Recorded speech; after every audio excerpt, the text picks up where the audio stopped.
What's going on, everyone? What's the problem with Austin Reaves? Like, what is going on with this guy? He last season emerged, looked fantastic, was one of our best players, Mr. Consistent, right? Goes for Team USA. Many people are criticizing that move, saying, hey, this guy, he's not that good. He's not this, he's not that, and just proved everybody wrong in Summer League. And then there was a lot of hopes, excitement, and like expectations going into the regular season. And Austin Reaves, even in preseason, looked fine. He looked normal, right? He was limited. Lakers were kind of, playing him some games, not playing him others, because he played so many minutes in the summer. So they were like, hey, let's get him some rest. Let's kind of ease him back into the season. And then that way he's ready to go once the season starts. But since the season starts, like, we've seen Austin Reaves at times just be atrocious and unplayable. I mean, yesterday, 1 of 12 from the field, 1 of 8 from 3.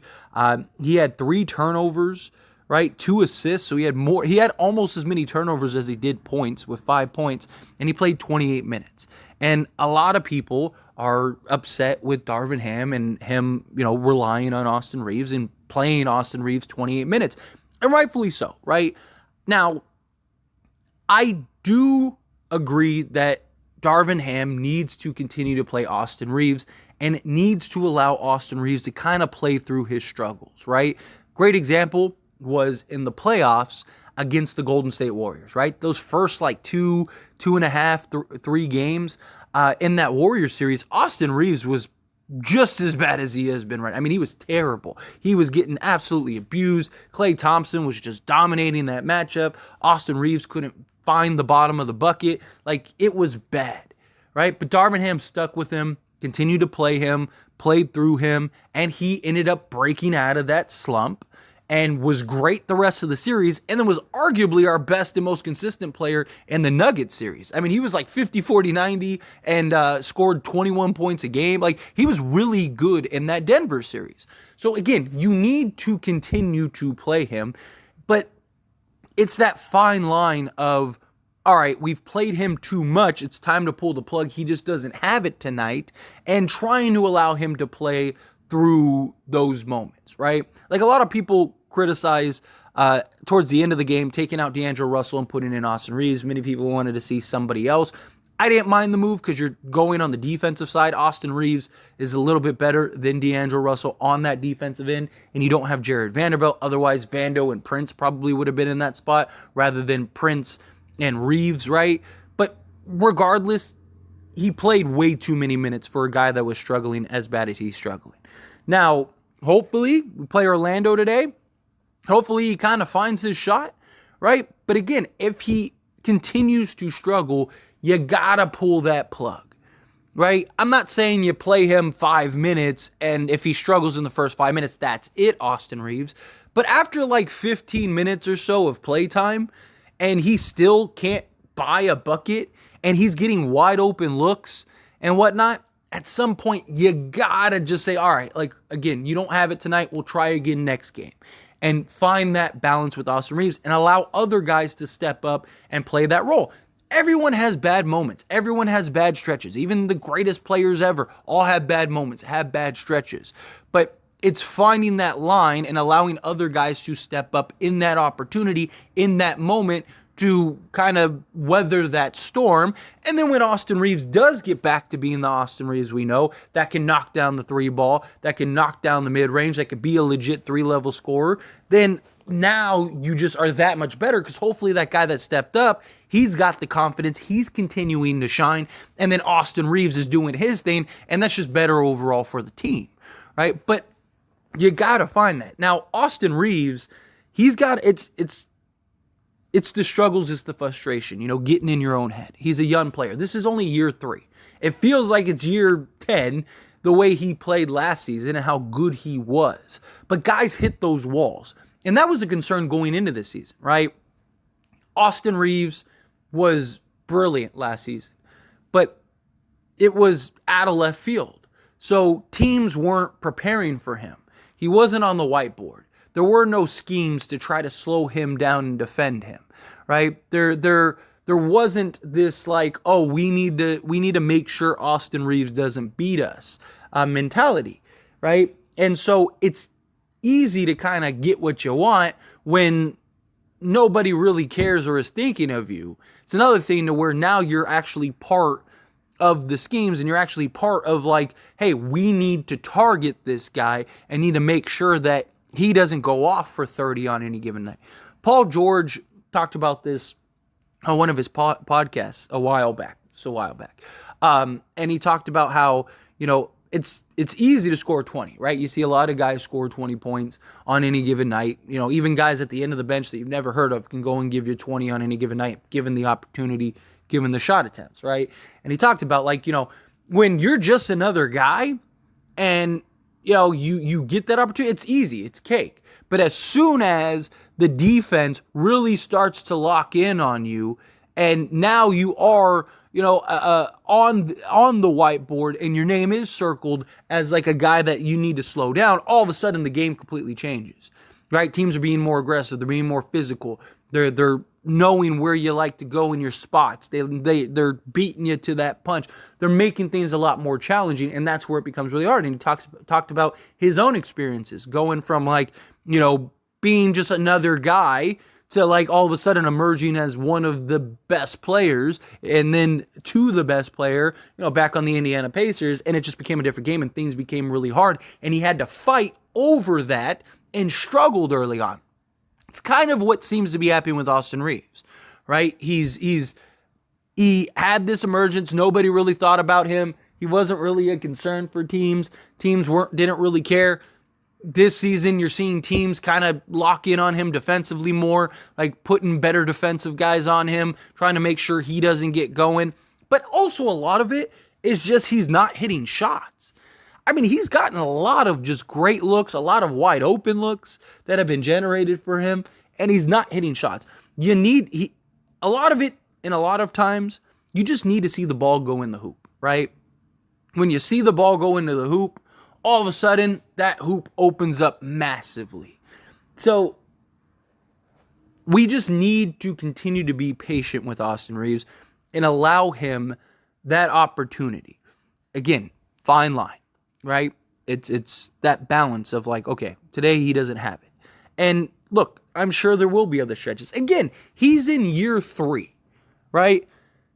Now, do we go and maybe bring him to the bench and have him operate in the bench unit is something that I am a fan of. I mean, even if he was playing great, let's say he was playing fantastic, I still think and like the idea of him coming off the bench in that Manu Ginobili type role, because I just think that him as a gap player, one, I think that he would balance out the bench unit more, give the bench unit a little more stability, right? Because we have the talent on the bench. It's just unstable right now, right? It's a little okay, well, how do we operate? What's the rotation truly look like? One night, Rui Hachimura is shooting great. The next night, he's terrible. Christian Wood, one night he's shooting great. The next night, he's terrible. Gabe Vincent continues to struggle. He's now 0 of 12 from 3, right? And it's just if you added Austin Reaves, one, it might help get him out of his slump, and because now he's going up against bench units and stuff like that. But also his chemistry with a Rui Hachimura, his ability to run and operate the pick and roll and stuff and pick and pops with Christian Wood or a Jackson Hayes. You can kind of put him on the ball more, allow him to kind of be the playmaker, which is what he wants and the Lakers have wanted. And then he can kind of thrive a little bit more, add a little bit more stability to the bench unit. And I just think you could go with a lineup of D'Lo, Prince, Jared Vanderbilt when he returns, LeBron James and Anthony Davis, right? And then your bench unit could be Gabe Vincent, Austin Reaves, Rui Hachimura, Christian Wood, and Jackson Hayes. Now you have an excellent balanced bench unit. In my opinion, a little bigger, more well-balanced starting unit, because Taurean Prince gives you that a little more size, gives you better defense, and he still gives you the ability to knock down at a 40% clip, which is what you need, right? And you kind of get that overall balance. The concern would be Austin Reaves is struggling, and because of his struggles, it's if you put him to the bench, right? Well, then now it's like, does he start getting in his own head and start getting into his own mind? And now there's the concerns of like, well, now he's struggling even more because he feels like he was demoted rather than it's a fine line, right? Now, Austin Reaves, I mean, even just from beyond like a stability standpoint, you can really paint the picture and make the argument because it's like, look, you emerged coming off the bench. You came off the bench for Team USA and were their best player by like every metric. And I mean, Anthony Edwards was their best player, but Austin Reaves was fantastic and led the league in led the Team USA in efficiency and like all of that stuff you can kind of use as like your painted picture, right? Like if you're able to do what you can do against the starters, imagine what you could do to the bench unit. You could still play with the starters at times. You could still close with Austin Reaves if you wanted to over, say, like a D'Angelo Russell, right? And maybe go like Reaves, Prince, Vando, LeBron, and AD, especially if LeBron's going to kind of play point guard in the fourth quarters, right? So then you just basically swap Reaves with D'Lo. So it's like, hey, like, yeah, you're not going to start the games, but you're going to close, much like how Manu did, right? Manu would come off the bench, start games, but more times than not, he was closing and finishing those games. Same thing with Austin Reaves. You could kind of paint that picture to him and like, look, just think of how much better we would be, how much more balanced we'd be. It's not a demotion. We need you in that role. We need you to be that glue guy. We need you to be that stabilizer for both units. And then you can kind of fluctuate back and forth with that, and he can play his heavy minutes. Now, obviously, again, if he doesn't have it on a given night, then he doesn't have it. Don't force it and just get him out of the game. And again, let somebody else step up, right? Whoever that is, if it's Cam Reddish, Max Christie, if it's just, hey, like we're going to stick with Rui, we're just going to stick bigger, right? And keep with Prince and Rui and Wood and Hayes and all that stuff, right? Whatever you want to do. But Darvin Ham's got to figure out, one, the rotation, which he's even admitted he needs to work out. He needs to kind of figure out, but also a better balance of players and minutes and stuff, right? It's finding guys like, okay, like, I understand you want to throw things out there and see what works. I'm all for that. You got to do that early on, right? Because how do you know what players play best with who? How do you know what units are the best? Like, great example was, throwing Christian Wood out there against Kevin Durant, right? Like, before that game, if Darvin Ham said publicly that he wanted to do that, what is your game plan against Kevin Durant? I'm considering throwing Christian Wood on him. People would have torched him. Oh, Darvin Ham, look, this is why he's not a good coach. You're going to put Christian Wood on Kevin Durant, blah, blah, blah. But he just threw it out there, and it won us the game, right? That's an example. Another example, the Denver game, right? The opening game, right? Our best unit was with Rui and LeBron at the power forward and center position. It was a small sample size, but it looked good. But you don't want to play that heavily against like Denver. But now you know that you have that and it worked great for like a potential match. Say you play like the Warriors and you just need to throw like a different look out there or something. It's like, well, we could go with this and we know it works well. Again, it's trial and error, right? And you want to do that early on rather than dealing with that late in the season. And now you're in this like predicament where it's like, okay, well that unit did it work, and now where you already have everything hashed out, you already have everything good to go. But the Lakers still need to win games in that time, right? You don't want to experiment to the point of your detriment, to where now you're struggling, now you're in trouble, now the sky is falling.